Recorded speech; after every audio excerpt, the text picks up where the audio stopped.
സൗദിയിൽ കഴിഞ്ഞ വർഷത്തെ ശരാശരി വാർഷിക പണപ്പെരുപ്പത്തിൽ വർധനവ് 2024 ശരാശരി പണപ്പെരുപ്പ് നിരക്ക് 1.7% വരെ ഉയർന്നതായാണ് സാമ്പത്തിക അവലോകന റിപ്പോർട്ട്.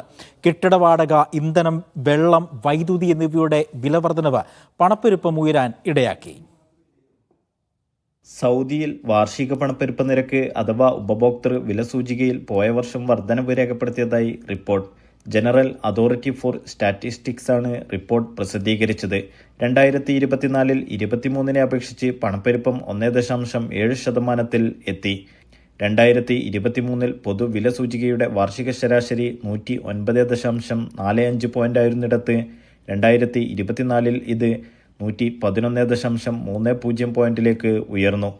ഭവനം, വെള്ളം, വൈദ്യുതി, ഗ്യാസ്, മറ്റ് ഇന്ധനങ്ങൾ എന്നിവയുടെ വിലയിൽ 8.8% വർധനവാണ് ഇക്കാലയളവിൽ രേഖപ്പെടുത്തിയത്. ഇതിൽ ഭവന വാടകയിൽ 10.6% എന്ന ഉയർന്ന നിരക്കും ഇക്കാലയളവിൽ അനുഭവപ്പെട്ടു. ഇത് പൊതുശരാശരി ഉയരുന്നതിന് ഇടയാക്കിയതായി ഗസ്റ്റാറ്റിന്റെ അവലോകന റിപ്പോർട്ട് വ്യക്തമാക്കുന്നു. Naushad റിക്കൂർ, media 1, Dammam.